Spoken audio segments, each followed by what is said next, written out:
Good evening. My name is Dr. Ahmad Washington, and I'm an assistant professor at the University of Louisville in the College of Education in the Department of Counseling and Human Development. With respect to my background in teaching and interactions with children, my teaching experiences really began during my doctoral matriculation at the University of Iowa.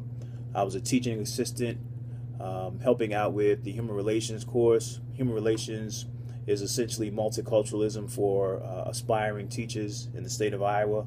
I was also a TA and a research assistant in the counselor education and supervision program where I got my PhD. Once I completed my doctoral studies, I made the transition to South Carolina State University, and I was there. My first stint actually was as an instructor before I even made the transition to a tenure track position, and I was there for about 2 years. Ultimately had to depart from South Carolina State University and transition to another small HBCU, Allen University in Columbia, South Carolina. I was there for a couple of months in the Office of Student Affairs, serving as a counselor for the students there on campus. I had a number of issues that I helped to confront with many of those students. I was one of two counselors there and addressed a variety of issues related to academic preparedness, personal and social development, emotional stability, and things of that nature. So after my tenure there at Allen University, I returned to South Carolina State University, this time on the tenure track position, and I was in the school counseling program, the Master's in Education School Counseling Program, and I was there for 2 years. And like I said earlier, this is my first semester being here at the University of Louisville, and I'm excited and enthused to be able to address issues of educational equity from the position and standpoint of a school counselor educator working with future school counselors. The purpose of education, in my opinion, my notions and ideas about how education should function are greatly informed by Paulo Freire, and I subscribe to his ideas about education being everything other than a banking approach, a banking concept to education. Education should be liberatory in nature, and when I say liberatory, it should serve the fundamental purpose of helping to create a more democratic, a more socially equitable, a more just, a more egalitarian society. For marginalized students, racially and ethnically marginalized students, I think that's a critical piece of the equation, that the classroom should serve as a space for students to talk about the systems and institutions that perpetuate their continued marginalization, and to become more adept at identifying what those systems are, how they function, how they operate, how they circulate, common sense notions about stratification in this country, about the ways in which the narratives about the haves and have-nots are being framed. That's what education should be. I understand that education is about reading, writing, and arithmetic and things of that nature, but fundamentally it should be about creating a more just, a more humanitarian society.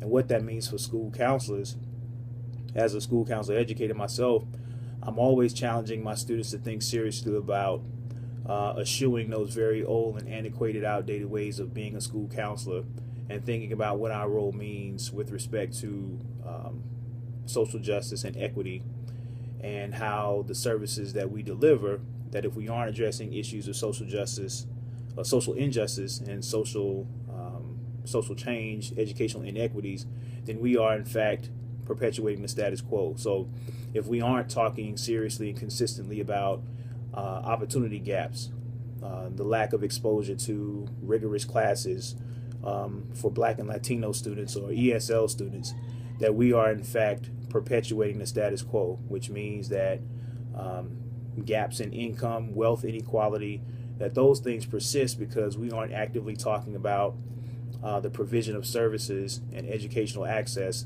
that would ameliorate those barriers.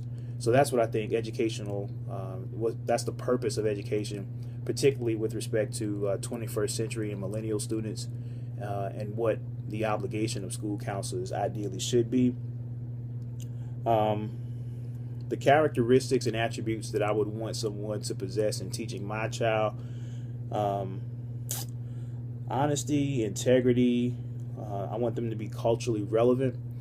And again, that assumes that I'm doing everything in my power to imbue my child, my son or daughter, with the knowledge and competencies that I believe are going to be advantageous to their being able to not just navigate and traverse the world, but to create that ideal society that I just alluded to earlier when talking about the purpose of education. So the notion of educational excellence being the function of rugged individualism and many of the ideals and characteristics that we attribute to American exceptionalism.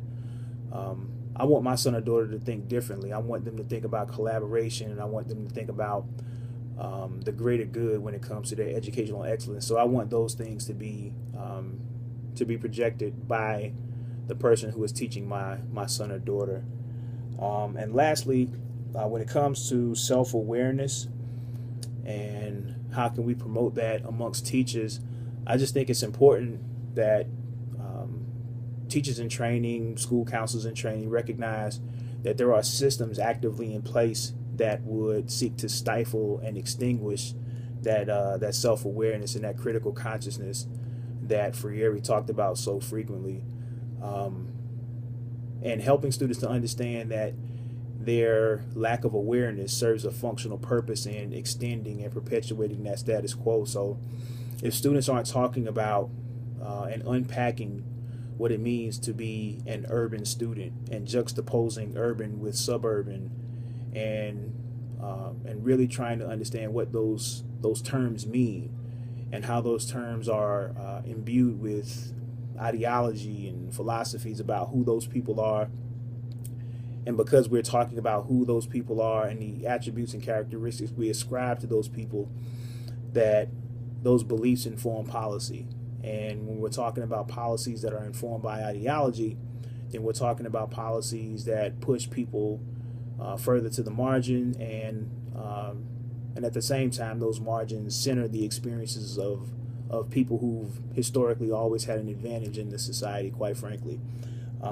So in a nutshell, that's my approach, my perception, my beliefs about education, and specifically what they mean with respect to my functioning here at the University of Louisville as a school counselor educator in the College of Education. It's been my pleasure. I look forward to being an active part in this discussion, and you all have a good night.